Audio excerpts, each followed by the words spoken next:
আল্লাহ পাক রব্বুল আলামিন এই রবিউল আউয়াল মাসই বিশ্ব মানবতার শান্তির দূত, বিশ্ব মানবতার মুক্তির দূত, রহমতের নবী, দয়ার নবীকে আল্লাহ পাক রব্বুল আলামিন এই পৃথিবীর অন্ধকারকে দূরীভূত করার জন্য রহমত হিসাবে প্রেরণ করেছিলেন। চিৎকার মেরে বলে সুবহানাল্লাহ। তিনি রহমতের নবী, তিনি দয়ার নবী। সুবহানাল্লাহ। আল্লাহ নিজেই বলেন, ওমা আরসালনাকা ইল্লা রাহমাতাল লিল আলামিন।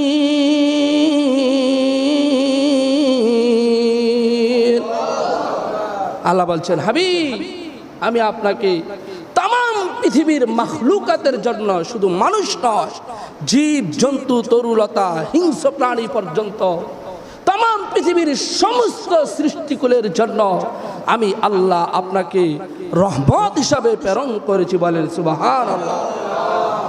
হুজুর পাক সাল্লাল্লাহু আলাইহি সাল্লামকে আল্লাহ পাক রব্বুল আলামিন গোটা জাতির জন্য, গোটা উম্মতের জন্য রহমত হিসাবে প্রেরণ করেছিলেন। সুবহানাল্লাহ। আল্লাহ পাক রব্বুল আলামিন তার পেয়ারা হাবিবকে রহমত সহকারে প্রেরণ করেছিলেন। হুজুর পাক সাল্লাল্লাহু আলাইহি সাল্লাম যখন মাতৃগর্ভে আসলেন, মা আমেনার গর্ভে আসলেন, মা আমেনার শরীর থেকে মেশকাম্বরের চাইতে বেশি সুগন্ধ বের হইতে লাগলো। জোরে সুবহানাল্লাহ বলবেন, আরো জোরে বলেন সুবহানাল্লাহ। মা আমেনার শরীর থেকে যখন মেশকাম্বরের চাইতে বেশি সুঘ্রাণ বের হতে লাগলো, এলাকার মহিলারা সমালোচনা শুরু করে দিল যে আব্দুল্লাহ দুনিয়া থেকে বিদায় হওয়ার পরে একজন বিধবা মহিলা এত দামি আতর ব্যবহার করে, এটা তো ঠিক না। মহিলারা যখন সমালোচনা শুরু করে দিল, এক পর্যায়ে নবীজির দাদা আব্দুল মুত্তালিবের কান পর্যন্ত এই কথা পৌঁছে গেল যে আমেনা বিধবা মহিলা হইয়াও দামি আতর ব্যবহার করিয়া ঘর থেকে বের হয়, এটা আসলে ঠিক না। এই অভিযোগ যখন আব্দুল মুত্তালিবের কানে পর্যন্ত গিয়ে পৌঁছলো, তিনি মা আমেনাকে ডাক দিয়ে বলতেছে, বৌমা আমার ছেলেটা দুনিয়ার থেকে বিদায় হয়ে গেছে, তুমি একজন বিধবা মহিলা, এত দামি আতর দিয়া বের হওয়া বিধবা মহিলাদের জন্য ঠিক না। মা আমেনা চোখের পানিগুলো ছেড়ে দিলেন, ডাক দিয়ে বলে, শ্বশুর আব্বাজি আমার, আমি কি করব? এই সন্তান যখন আমার পেটের ভিতরে আসলো, ওই দিন থেকে আমার শরীর থেকে মেশকাম্বরের চাইতে বেশি সুঘ্রাণ বের হতে লাগলো।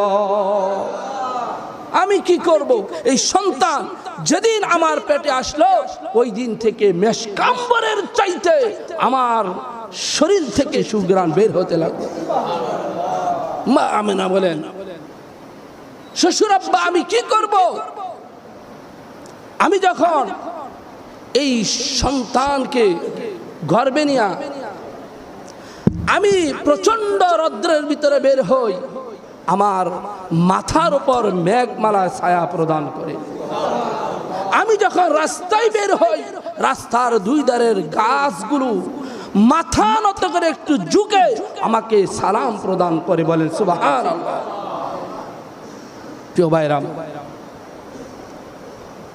নবীজির চাচা আবু তালিব আমার নবীজি কেমন রহমত নিয়ে আসছেন সেই কথাগুলো আপনাদেরকে শোনাচ্ছি।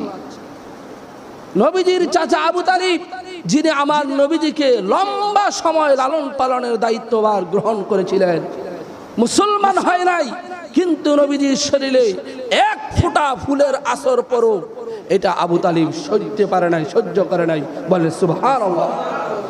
এই আবু তালিব একদিন আমার নবীজিকে ডাক দিয়ে বলতেছে, বাতিজা তোমার যে কি সম্মান, তোমার যে কি মর্যাদা, এটা আর কেউ জানুক আর না জানুক, আমি কিন্তু জানি। আমার নবীজি ডাক দিয়ে বলে, চাচা আপনি কেমনে জানেন? কি দেখা আপনি আমার যে এত সম্মান মর্যাদা বুঝতে পারলেন? আমাকে একটু শোনান।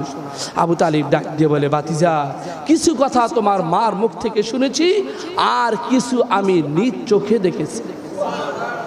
চাচা কি দেখছেন আর কি শুনছেন একটু বলেন তো। আবু তালিব ডাক দিয়ে বলে, তোমার মা বলছে তুমি যেদিন তোমার মার গর্ভে আসলা, অন্যান্য মহিলারা যেরকম প্রেগনেন্ট হলে তাদের শরীর দুর্বল থাকে, পেটটা উঁচু হয়ে যায়, শরীরে ক্লান্তি ভাব থাকে, বুমির ভাব হয়, তোমার মা আমেনা বলছে তুমি যখন তোমার মার গর্ভে ছিলা তোমার মার এইরকম কোনো আলামত প্রকাশ পায় নাই। তোমার মা আমেনা বলছে তোমাকে গর্ভে নিয়ে যখন তোমার মা কূপ থেকে পানি উঠাতে গেল, আগে যেখানে বালতির প্রয়োজন ছিল কূপ থেকে পানি উঠানোর জন্য, তোমার মা বলছে তুমি যখন তোমার মার পেটে ছিলা, তোমার মা আমেনা যখন কূপ থেকে পানি উঠাতে যায়, কে যেন কূপের পানিগুলো তোমার মার জন্য কূপের পাড়ে জমা করে দেয়। চাচা আর কি শুনছেন? আবু তালিব ডাক দিয়ে বলে, তোমার মা বলছে তুমি যেদিন দুনিয়াতে আসছ তোমার মার কোনো কষ্ট হয় নাই, অন্যান্য মহিলাদের যেরকম কষ্ট হয় তোমার মা বলে আমার কোনো কষ্টই হয় নাই। সুবহানাল্লাহ। তোমার মা বলছে যেদিন তুমি দুনিয়াতে আসলা, যেই গর্তার মধ্যে দুনিয়াতে আসলা, অন্যান্য সন্তানেরা যেই ঘরে জন্মগ্রহণ করে এই ঘরের মধ্যে ঘর থেকে একটা দুর্গন্ধ বের হয়, একটা খারাপ বিশ্রী গন্ধ বের হয়, আর তুমি যেই গর্তার মধ্যে জন্ম নিয়েছ ওই ঘর থেকে মেশকাম্বরের চাইতেও বেশি সুঘ্রাণ বের হতে লাগলো। তোমার মা বলছে অন্যান্য সন্তানেরা যেই রকম দুনিয়াতে আসার পরে তাদের শরীরটা ক্লিন করতে হয়, পরিষ্কার করতে হয়, শরীর থেকে নোংরা জিনিসগুলো দূরে সরাইতে হয়, তোমার মা বলছে তুমি যখন দুনিয়াতে আসলা তোমার মা নজর করে দেখে কে জানি তোমার মার পেট থেকে তোমাকে ক্লিন করে পরিষ্কার করে দুনিয়াতে পাঠিয়ে দিয়েছে। তোমার মা বলছে অন্যান্য সন্তান দুনিয়াতে আসার পরে তাদেরকে খতনা করাইতে হয়, আর তুমি তোমার মার পেট থেকে খতনা অবস্থায় দুনিয়াতে আসছো। সুবহানাল্লাহ। তোমার মা বলছে অন্যান্য সন্তানেরা দুনিয়াতে আসার পরে ওয়া ওয়া করে কাঁদে, তুমি ওয়া ওয়া করে কাঁদো নাই, তুমি দুনিয়াতে আসার পরে নামাজের তাশাহুদের সূরাতে তুমি বসলা, বৈশা তুমি সেজদায় চলে গেলা, সেজদাতে যাইয়া অনেকক্ষণ ছিলা, তারপরে সেজদা থেকে উঠা শাহাদাত আঙ্গুলিটা আকাশের পানে তুমি উত্তোলন করলা, সাথে সাথে এখান থেকে নূর বের হয়ে तमाम পৃথিবীটাকে আলোকিত করে দিয়েছে। বলে সুবহানাল্লাহ।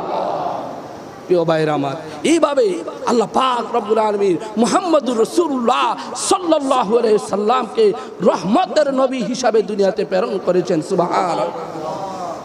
আমার নবী ডাক দিয়ে বলে, চাচা আর কি জানেন? আবু তালিব বাবা ডাক দিয়ে বলে, ভাতিজা রে, আরেকটা আশ্চর্যের বিষয় আমি নিজ চোখে দেখেছি। কি গো চাচা, কি দেখলেন? আবু তালিব ডাক দিয়ে বলে, ভাতিজা তুমি সুবে সাদেকের সময় জন্মগ্রহণ করেছ, দিনের বেলায় রৌদ্র, আমরা তোমাকে ঘর থেকে বের করি নাই। সন্ধ্যার পরে সুন্দর বাতাস বইতেছিল, আমি আবু তালিব তোমার শরীরে যেন সুন্দর বাতাসটা লাগে তোমার নিয়ে ঘরের বারান্দা শুয়ে দিলাম। এমন সময় আমি নজর করে দেখি আকাশের চাঁদ দেউড়াইয়া একেবারে তোমার বরাবর চলে আসছে। আমি চিৎকার মেরে দিলাম, না জানি আকাশের চাঁদ তোমার উপর পড়ে যায়। একটু পরে আমি নজর করে দেখি, না না না, আকাশের চাঁদ তোমার উপর পড়ে না। আমি নজর করে দেখি তুমি যে এইভাবে হাত নাড়াইয়া পা নাড়াইয়া খেলা করতেছিলে, আকাশের চাঁদ তোমার সাথে সাথে এইভাবে খেলা করতেছিল। লা ইলাহা ইল্লাল্লাহ, লা ইলাহা ইল্লাল্লাহ,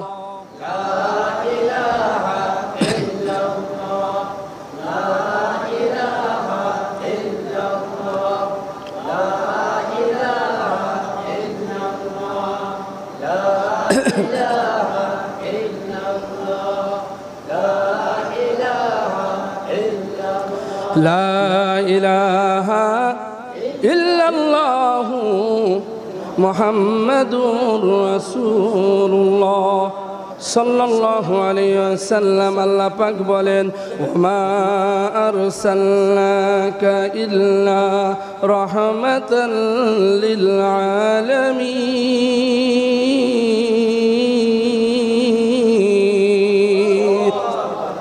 আমার আল্লাহ ডাক দেবেন হাবিব আমি তামাম পৃথিবীর মানুষের জন্য, তামাম পৃথিবীর প্রাণীর জন্য, তামাম পৃথিবীর সৃষ্টিগুলোর জন্য আমি আল্লাহ আপনাকে রহমত বরকত দিয়া গো দুনিয়াতে প্রেরণ করেছি। মুসলমান, আজকে সেই মুসলমান তুমি আর আমি নবীজির জন্মের মাসটা পর্যন্ত বলতে পারলাম না। আমার নবীজি কোন মাসে জন্মগ্রহণ করলো সেই খবর আমাদের নাই।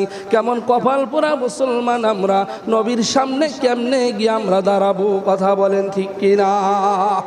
প্রিয় ভাইয়েরা আমার নবীজিকে আমার আল্লাহ এই রবিউল আউয়াল মাসে সোমবার দিন আমার আল্লাহ আমার নবীকে দুনিয়াতে প্রেরণ করেছেন। সোমবার দিন নবীজি দুনিয়াতে